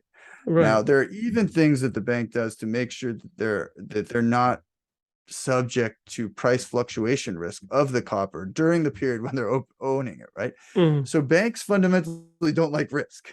Right. Because their investors don't like risk. Whether they're Islamic or not Islamic. Exactly. And so what they do is find ways to minimize this risk. But this is a controversial contract. As I said, there are still many Islamic jurists who don't accept it, but there are many who do. And it also is it's an absolutely enormous part of balance sheets of Islamic banks in many parts of the world. Right. So that was through the 80s and into the 90s. Then what happened? Well, it's really, frankly, Islamic finance is pretty small potatoes. I mean, it's just a drop in the bucket compared to the size of the conventional financial sector until the early 2000s. Right. And then late 1990s, early 2000s, and the early aughts. And that's when you really start to see this incredible kind of exponential growth around the world. And there are a few reasons for that. One is just kind of a critical mass. People start being accustomed to the idea of Islamic banking. They start seeing around more. But there were other things that were very important. Government support was absolutely essential. So even in, say, Saudi Arabia, right, where some of the early pioneers of capitalist Islamic finance came from, and a lot of the early finance, a lot of the early capital, the government was always sort of ambivalent toward Islamic finance, and to some extent that was because they didn't want to admit that there was such a thing as non-Islamic finance, in which they themselves were involved. Right? It would look very bad. Politically, it's quite a sensitive topic, right? I can imagine. Exactly. Or the Saudi authorities. Exactly. So they generally had a sort of hands-off attitude. They weren't particularly promoting it, but it started growing on its own, particularly with the Al-Rashi franchise. In a lot of other countries, you have a situation where through the 80s and really sort of during the Cold War period through the mid-1990s, you had a lot of governments that were not sure about this Islamic finance business, and they were very concerned that it might be associated with political Islam, which turned out not to be true in most places, with a few exceptions. I mean, Sudan is one important exception. But by the late 90s and early 2000s, there's enough sort of an apolitical, technocratic character to this Islamic finance business that a lot of governments say, hey, this is a way we can appeal to some constituencies, make ourselves look kind of pro-Muslim without really risking anything politically. Maybe we can create some jobs, and importantly, we can attract capital from the Gulf, right? Investment capital. So it starts growing. And then you also have things like bank conversions. So you have banks. At first, you had a few of these little Islamic banks, and then it starts catching on. And through the 80s and 90s, you have what are called Islamic windows, which are just little, you'd have a bank branch, and then you'd have one little window in the branch that did Islamic stuff. Like a subsidiary company, like a subsidiary or something. At first, it wasn't even a subsidiary. It was literally like one teller window. Right. A branch. And then it became certain branches. You'd have some banks would have Islamic branches and conventional branches. And if you wanted the Islamic stuff, you'd go to the Islamic. And that's still quite common today. And then you'd have entire divisions. And it depends on the country, often the way these are regulated, right? In Malaysia, for example, most of the major conventional banks in the country have Islamic divisions. So like Right. there's Maybank, which is the largest bank in the country, and then there's Maybank Islamic, right? There's Right. That's RHB, right. Yeah. Islamic, and Hong Leong Islamic Bank and Hong Leong Conventional Bank. CIMB and the other guys as well. Precisely. Mm. And but you also have these conversions where in some cases conventional banks say, hey, that's where the growth is. It's an Islamic. So let's convert it to an Islamic bank. And then all of a sudden you have some growth that way. And then another important thing that happens that starts contributing to growth is as Islamic finance matures, the cost of producing an Islamic product goes down. Right. And the service quality and the back office operations start to improve. So frankly, in the 80s and 90s, a lot of Islamic banks had bad reputations for service, right? They were places where you went if you were like really religious, but you might have to pay higher prices, and the quality of Pay a service premium wasn't for your good, faith. Pay a premium for adhering to your faith. Exactly. Right. Exactly. Some people call it the cost of being Muslim. Right? Where was this mostly? Was this mostly in Malaysia, or was this like across the board, or in a specific country, or? This was across the board. Right. This is across the board. And the newer and smaller the market share of Islamic finance, the worse the quality tended to be. Right.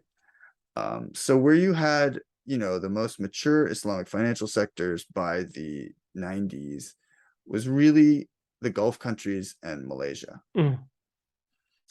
But, and then in a lot of other places, it was pretty small potatoes.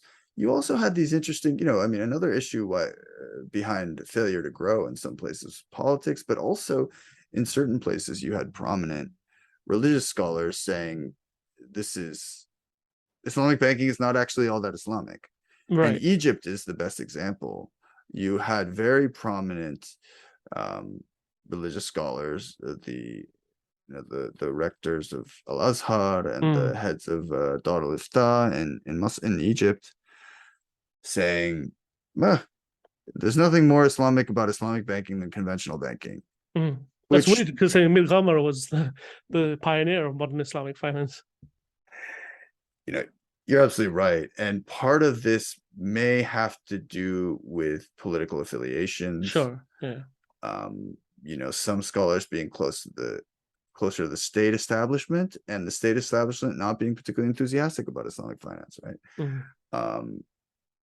And there's a complicated story in Egypt, but Islamic finance has never really flourished in Egypt, despite that history of Mir Ghamar. Now, anyway, so in the late 90s, early 2000s, you really start to have this takeoff, right? It becomes something the government see as less political. It's a source of jobs. It's, and you can attract Gulf capital. You have to change your laws to make it work. Right. Because look, banks normally are not in the business of buying and selling assets, be it, $1 million worth of metals or cars or right. But now that banks are doing that, you need to change your definition of what a bank is. And that requires legal change. So that's where we stood in the early 2000s. Right. Nearly 20 years, well, more than 20 years ago. About 20 years ago, right. And then, to me, the story of the last 20 years, the really dramatic story, is the growth of what I call high Islamic finance. Sure. And, we can distinguish between high finance and low finance. Low just being things like retail and small commercial finance, right? So this is for ordinary households and small businesses, and high finance being for large corporations, very, very, very wealthy investors, billionaires and things like this. So when I talk about high Islamic finance, I'm talking about Islamic capital markets, that is sukuk, so-called Islamic bonds, and put bonds in quotes because of course bonds are interest-based instruments, but these are Islamic Sharia compliant instruments that simulate the effect of bonds, right? And we're talking about large syndicated loans, worth hundreds of millions of dollars or even billions of dollars. Syndicated Islamic financings, not loans. Sharia compliant finance, yeah. Sharia compliant financings. Exactly. Yeah. Exactly. We're talking about large scale, investments in things like real estate, often international investments. Mm. So yeah, we're talking about transactions that involve hundreds of millions or billions of dollars. And the huge, sort of the most spectacular manifestation of high Islamic finance has been the growth of the sukuk market, Mm. which is sukuk is an asset-backed, um, Supposedly. yeah, well, it's either asset-backed or Mm. asset-based, Mm. usually asset-based, Mm. but it is a financial instrument that acts a lot like a bond and is today traded on, uh, you know, uh, sometimes traded on international markets, although often just bought and held. Mm. Um, and of course, something that you can talk about much, much more knowledgeably than I can. I mean, But one thing that's yeah, interesting I wanted to get your thoughts on was like this yeah, isn't just mutually exclusive to Muslim majority countries, right? I mean, there have been certain non-Muslim countries that have tapped this growing market. I mean, like 2014 was a interesting year when you saw the UK, Hong Kong, Luxembourg, and South Africa issuing their own sovereign sukuk. Um, and the UK, for example, has a very like developed, albeit like with its own challenges and history, Islamic finance sector. And it's interesting, like a lot of the sukuk that you talk about, which are issued in the world, are actually listed in London on the London Stock Exchange. absolutely, absolutely. And so you don't need to be a quote Islamic organization to issue sukuk, right? The reason why you do it is because you want to attract capital. You want to Mm. attract Islamic capital. And so it's been very effective for that purpose. And the real question is whether you have the right legal framework and you have the right legal advisors to allow you to issue something that allows you to tap into that global pool of Islamic capital. Mm.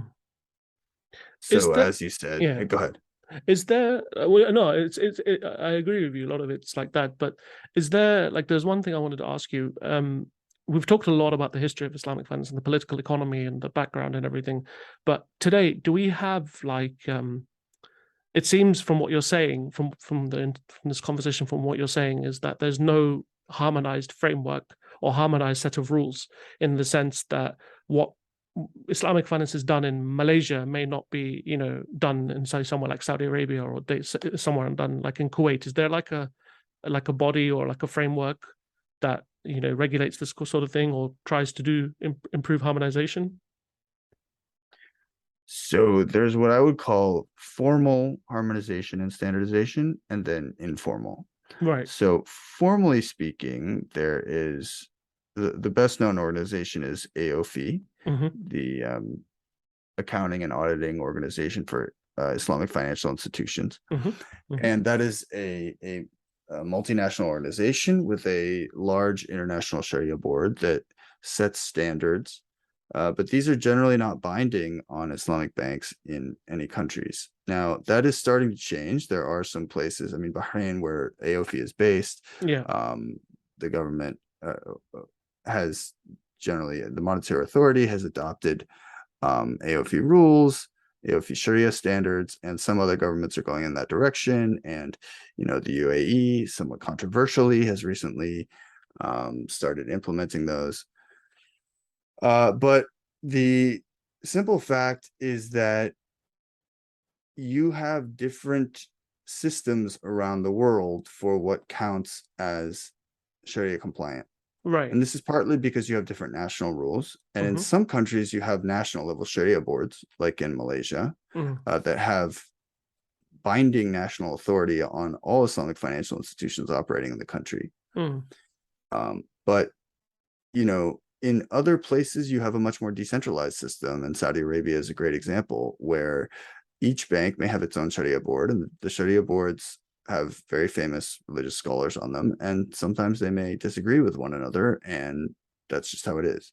Right. And also, it's probably important to point out that each country or each region of the world has its own Islamic jurisprudence view on things, right? Like, for example, the Shafi'i madhab in Southeast Asia, Malaysia, has a much more, say, lenient view towards tawarruk, like what we were talking about, than, say, the more Hanbali Maliki view, which is a lot more conservative.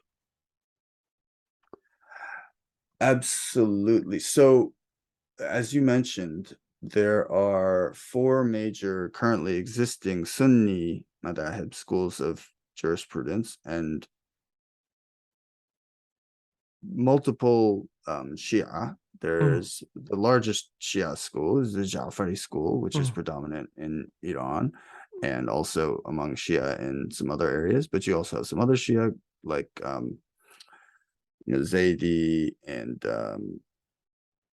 among So you have like the 12er and the the 12er, Ismailis, yeah, and the Ismaili yeah, schools and so yeah. on.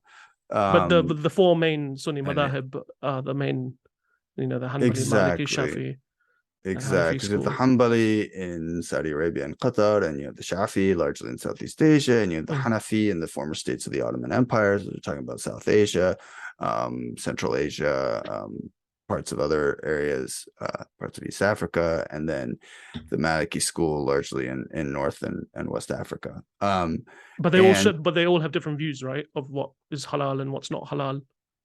So they all have different views.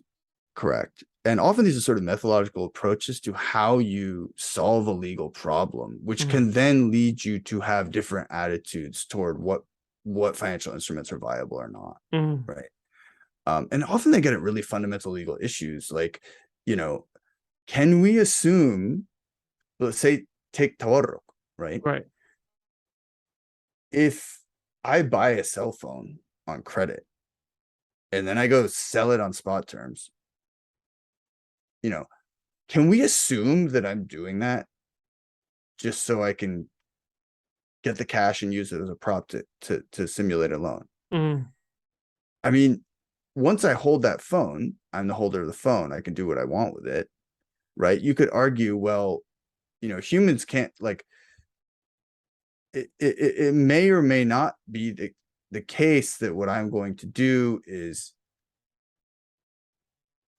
in other words, can a legal system kind of impute a particular intention to me as an actor? These really sort of interesting fundamental issues that can differ among the madhahib and also within the madhahib, that is the schools of jurisprudence, from one scholar to another. And these were debates that classical scholars had, and these are debates that scholars today have, right? And so, yes, you get some level of standardization at the madhab level, therefore at the kind of regional level, but even you don't get total standardization, right? And now you mentioned, calling some schools more lenient. I mean, I don't always love that characterization because it is true that some madhahib are more permissive of certain transactions, but I don't think we can say that a particular madhab is like more stringent in general about transactions, right? I mean, a good example being, Bai'ina versus Tawarruk, right? Where Bai'ina, many Shafi scholars say it's acceptable and Hanbali scholars don't, or in fact, the scholars in the other madhab generally don't, but then, Hanbali scholars are much more likely to say Tawarruk is acceptable. And both of them are ways of replicating a cash financing. Right. So anyhow, yes, but that's a long answer to your short question. No, it's I think it's quite important because it shows the kind of challenges that the industry faces. I mean, for example, if you in the UK, for example, we have, like I mentioned before, we have a relatively developed Islamic finance sector, both retail, corporate, and investment banking. And a lot of Muslims in this country, albeit there's only 2 million of them or 3 million of them, majority of them, this is purely my own understanding, but I haven't got any figures to back this up. But a lot of people don't trust Islamic finance or don't see it as, or don't see them as legitimately as Islamic or Sharia compliant. They just see it as a replication. So I think there's also like that perception, right? And obviously the UK has its own history of Islamic finance and indeed Islam. But obviously, if we're taking it like to a Muslim majority country like, say, Saudi Arabia or Malaysia or Kuwait or somewhere, obviously it's a different story. But in drawing the podcast to a close, I wanted to ask you, what can the industry do to I guess, but it depends, like, do people look, from your perspective as an academic, do you think a lot of people are happy with the way the industry is, or are unhappy, or do you think where do you see the industry going, and what can the industry do to improve? That's a great question. When you ask whether people are happy, I think, some people are happy. Some bankers are finding that Islamic finance is doing quite well in many countries and is quite profitable, and their shareholders are often pretty happy about that, right? So happy in that sense. My researchers and I did some really fascinating interviews with members of the general public in Saudi Arabia and Pakistan, literally just going up to people in places like malls and parks.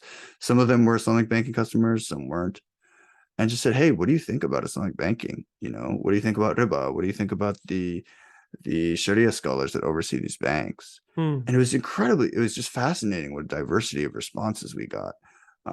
Pakistan, the views tended to be really quite politically charged and more incredibly diverse, right? So you had some people saying, look, whatever Mufti Taqi Usmani said, and Mufti Usmani is a very, very prominent Sharia scholar, not only in Islamic finance, but broadly speaking in Pakistan and globally in Islamic finance. I had people saying, look, whatever he says, I'm fine with, right? If he says that this form of Islamic banking is acceptable, then I'm fine with it. And if he says it's not, then I'm not. But you also had people, I remember interviewing this woman, a young woman in a mall in Karachi. She's a fashion designer, and she said, whatever the muftis say to do, I will do the opposite. Right. Right. Like, I don't like, their Islam is not my Islam. Right. So I don't give a hoot about Islamic banking, and I don't care. Right. And this incredible diversity of views is interesting. In Saudi Arabia, you tended to get people who, on average, people were sort of often more knowledgeable about fiqh. And that's something that I talk about in the book, and it has a lot to do with sort of a broader sense of what I call fiqh-mindedness in Saudi Arabia, but also the education system in Saudi Arabia, which trains young people in fiqh at quite an early age. And you had often, certainly not universal, but you had a relatively broad kind of respect for and acceptance of Sharia scholars as like natural ethical arbiters of what Sharia is. And it's not a surprise then that even without a ton of government support, Islamic finance is growing gangbusters in Saudi Arabia, to the point where Saudi Arabia might well soon become the first banking system that is basically 100%, 90+% Islamic entirely, right? Which other countries in the world are similar, like this? Would you say Iran, Sudan, these kind of countries? So Iran and Sudan are fascinating cases, because in those countries, the government at some point in time, in the early 1980s in Iran's case, and in the 90s in Sudan's case, said all banking is now Islamic. Right? And that's something we could have an entire separate podcast session on. Yeah. But, that doesn't always work. And it sort of backfired in Pakistan, where the government also did the same thing in the 1980s, but then you had a change of government, you had all kinds of legal problems and political battles over Islamic finance. And in the early 2000s, Pervez Musharraf comes along and says, you know what, this whole thing's not working. We're going to do it the way they do it in the Gulf, right? We're going to let people decide whether their banks are Islamic, whether they go to an Islamic bank or conventional bank. And they sort of press reset on the whole system. But anyway, I'm sort of going off topic here. What's going to happen to Islamic finance in the future? Some people in the industry say, look, we got to start providing an offering that is more evidently different from conventional finance. Because if we don't, at some point, we're just going to lose any kind of separate identity, and people will become cynical. And I certainly interviewed people like this, right? They'd say, how can it be Islamic if I can get a 3%, profit rate on a car from an Islamic bank and a 3% from a conventional bank, and they're both regulated by the same regulator? What's the difference, right? Maybe they're doing some stuff in the back that I don't understand, But most average customers aren't going to go to the back of the bank and figure out what's going on. Most of them don't even understand how these structures work, and sometimes the structures are quite complicated, right? So I think Islamic finance, regardless of your ethical stance on it, has a lot of kind of educational work to be done and a lot of kind of self-justification that needs to be done in some places if it's going to continue its growth. On the other hand, you know, at the level of high Islamic finance, it's really, you're talking about a smaller group of people, and you're talking about a very small number of religious scholars that are elites. I mean, there are about a dozen elite scholars that manage and approve a huge portion of the high Islamic finance transactions. And I interview quite a few of them in this book, Sheikh Nidam Yaqubi and Sheikh Muhammad Al-Qari, and folks like this, right? Incredibly influential people as Sharia scholars. And they have created this form of kind of informal standardization, where even if you have one investor in Cairo and one investor in Riyadh and one investor in Bahrain and one investor in London, and they're all trying to buy property in the United States, because you have this same small group of elite scholars on board who work with one another all the time, they can get these kinds of things done and have this sort of unofficial harmonization. Now, that said, a lot of businesses, a lot of international banks, a lot of corporations issuing sukuk are starting to say, look, that's not good enough. We need a more formal standardized system. Or else this thing's not going to grow. So again, to recap, I think in low Islamic finance, I think there's a lot of work that needs to be done around, really distinguishing Islamic finance from conventional if it's going to continue to grow. And I'm not here saying growth is good or bad, right? That's just, I think, the observation. The way I see it. Yeah. And then in high Islamic finance, I think the present system is successfully oriented toward growth, but there is this constant tension between standardization and freedom to do things differently. And, these very, very powerful scholars maintaining their liberty as basically private regulators.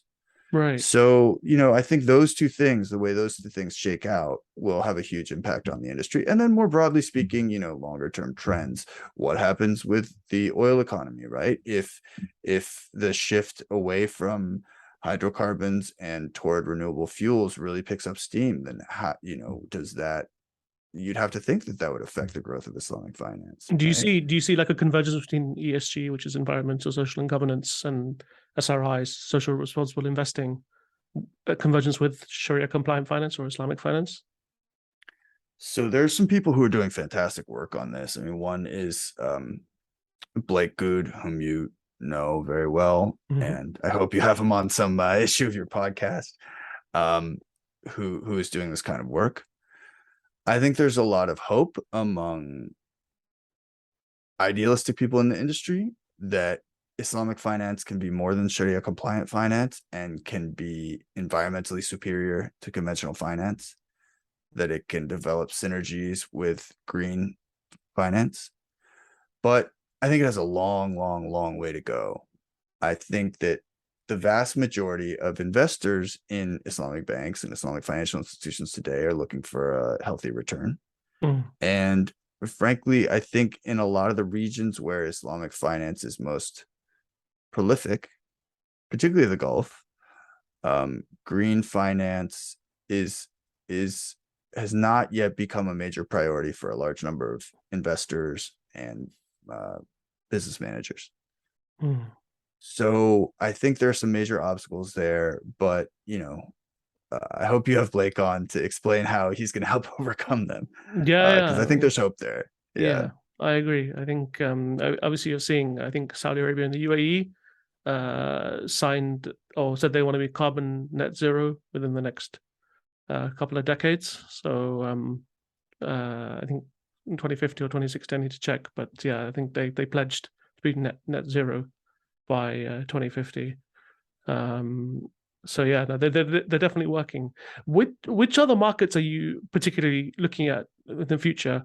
I mean, do you see like obviously there's a lot of talk about countries like Uzbekistan, which has over the say the last 5 years has liberalized its economy quite significantly, and other countries like if we take Egypt for example, you mentioned quite a bit about Egypt and how it's not been so successful there, but Egypt's preparing from what we're hearing its first sovereign sukuk.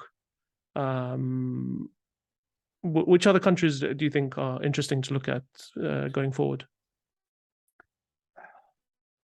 I think, if we think of Malaysia and the Gulf as the two global hubs for Islamic finance, and then you can include Iran, and we didn't really talk about Iran, but Iran is a fascinating separate case, right? Mm, And it's largely severed from the global financial system because of US sanctions. For better or for worse, I think that's a terrible thing personally, but it is. And there's also this issue of um, some differences in Shia and Sunni approaches to these instruments, although I think those are actually often overstated mm, personally. But setting those aside, I think I think Indonesia is a fascinating place to watch. yes, yeah, Indonesia's the Um, one. Indonesia, the government is sort of trying to get behind things, but I've had some great conversations with people in the banking sector there. I think at the low finance level, there are a lot of obstacles to having basically a more efficient and high quality Islamic banking sector. There are also just a lot of banks in Indonesia, and the government is now pushing mergers to make it more efficient, to streamline. But I think at the high finance level, Sukuk, there's some really interesting stuff going on there, and they're certainly drawing on the Malaysian example in many ways, while also doing their own thing. You mentioned Central Asia, Uzbekistan getting going. Kazakhstan has really sought to position itself as an Islamic finance hub in the last about 15 years, and they're doing Mm, some interesting stuff. I mean, by virtue of smaller population, these are not countries that are quite as big.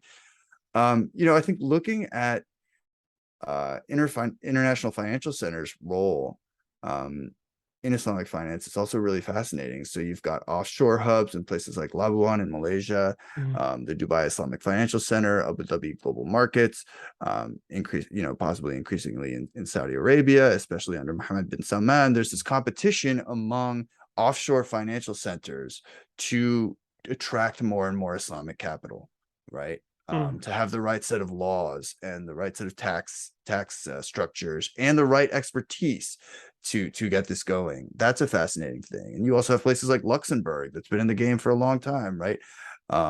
Switzerland, I've got a friend in Curacao who works on this. right. The Cayman Islands, right? So there's all the offshore stuff, which is frankly I think going to continue to grow. Mm, And then you've got the large non-Muslim majority economies. The UK has certainly been, up and down in low Islamic finance, but very much relative to the other, and you would have, more to say about this than I would, relative to the other big international economies, it has been a leader yeah. in Islamic finance. The United States is significantly far behind. France also far behind. Germany also. Australia is actually moving forward quite quickly these days. Mm, And then you've got places like Hong Kong and Singapore that have, and of course the city of London, that have this incredible international financial infrastructure, and are doing a fair amount of Islamic finance as sort of a niche play. So there's a really interesting global sort of map of Islamic finance. I think the Gulf and Malaysia will continue to be hubs for the foreseeable future, but you're going to continue to see some rapid growth in some of these smaller markets.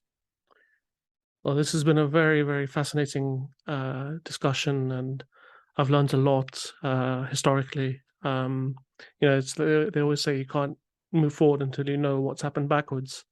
To understand what's happening, you need to look at the past. Ryan, where can people find out about you and your work and what you're coming working on in the future? Thanks a lot. Well, they can just go to they can Google Ryan Calder, Johns Hopkins University, and you'll see my website, and yeah, my articles are on there. And then I got to get my Twitter going, my social media presence going, and I'll Yeah, you need be to work on that. Twitter I is absolutely do. You're a rock star on there. I need to follow your example. But yeah, I'll be putting out more information about my forthcoming book up there. And do you have any final point? Do you have any suggested readings for our audience who may not know much about Islamic finance and who are maybe interested in researching more? Do you have like any recommendations of authors or papers or books or?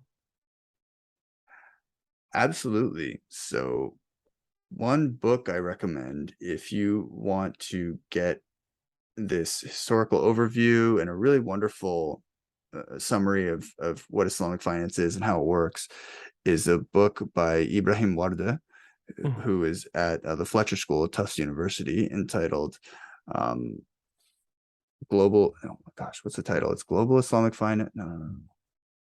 Hold on, Hassan. Let's cut this for a second. Mhm. So, as a final point, Ryan, what books or is there any books that you would recommend for our audience who may not know about Islamic finance or may not be too informed and would like to learn more? Is there any like authors or books or articles that they can refer to for further reading? Absolutely. There's some wonderful scholarship on Islamic finance, and it really depends what you're looking for. So, if you want to understand from a business perspective and a legal perspective how Islamic finance works and how to design Islamic financial instruments and contracts, I think a great place to start is the work of Samir Iqbal and Abbas Mirahor, who are, real legends in the industry. They've got a book called An Introduction to Islamic Finance Theory and Practice. You can't go wrong if you want to understand from a legal and ethical perspective so the way scholars think with Mufti Taqi Usmani's book, An Introduction to Islamic Finance. I think it was written in the late 90s, but it's still, everyone uses it. Mm. Another classic that is very useful from the 90s is Islamic Law and Finance by Frank Vogel and Samuel Hayes, which Mm. really kind of Harvard laid the guys, framework. Harvard, Yeah, Harvard guys. they're at Harvard, and they really kind of laid the foundation. It became a very influential book for helping all kinds of people design financial instruments in Islamic finance. So those are useful from that sort of juristic and legal perspective. If you're looking more from a social science or a historical perspective, one book that's absolutely fascinating and quite critical of Islamic finance is Mahmoud Al-Gamal's book, Islamic Mm. Finance, Law, Rice Economics, and University, right? Practice. Yes, so he's an Yeah. economist at Rice University, and he has very strong feelings about what Islamic finance could be, oriented much more around mutualism and credit unions type things and things like this. And he argues that what it is today is a real perversion of that. But it's a brilliant book. There's also historically on history, there's the work of Timur Kuran at Duke University. He has some interesting things on the South Asians or intellectual origins of Islamic finance, and also a fascinating book, not so much about contemporary Islamic finance, but called The Long Divergence, where he argues that what slowed the economic development of the Middle East was actually Islamic law. In some ways, it was helpful, but later it stood in the way of the development of things like corporations. And that was a lot of people disagree, a lot of people agree, but it's an important book in economic history to be sure. The work of Jonathan Erkenbrock on Islamic finance law and its contemporary manifestation, he's a legal scholar, is really wonderful. And then you have Islamic economists who are doing really exciting stuff. So there were the kind of the school of Islamic economists who are now largely retired, but were very, very influential. People like Dr. Muhammad Najatullah Siddiqui and Dr. Omar Chapra. And then there is another generation of Islamic economists today, people like, Professor Mehmet Asutay and Professor Habib Ahmed at Durham, Professor Obayatullah Ismat Bacha at INSEAF in Malaysia, doing Mm. really, really interesting stuff. I mean, Dr. Obaya's stuff on Islamic derivatives is fascinating.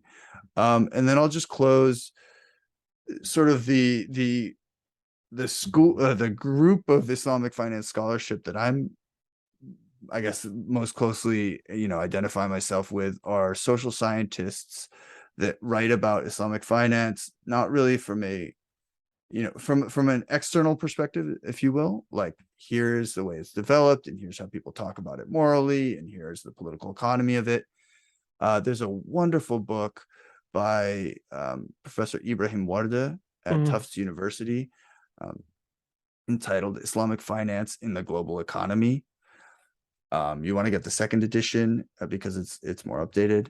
A book I mentioned earlier in this podcast by Daramir Rudnicki, an anthropologist, is entitled Beyond Debt: Islamic Experiments in Global Finance, which is an ethnography largely in Malaysia, but really gets into the sort of ethical thinking about Islamic finance and the role of the Malaysian state and things like this.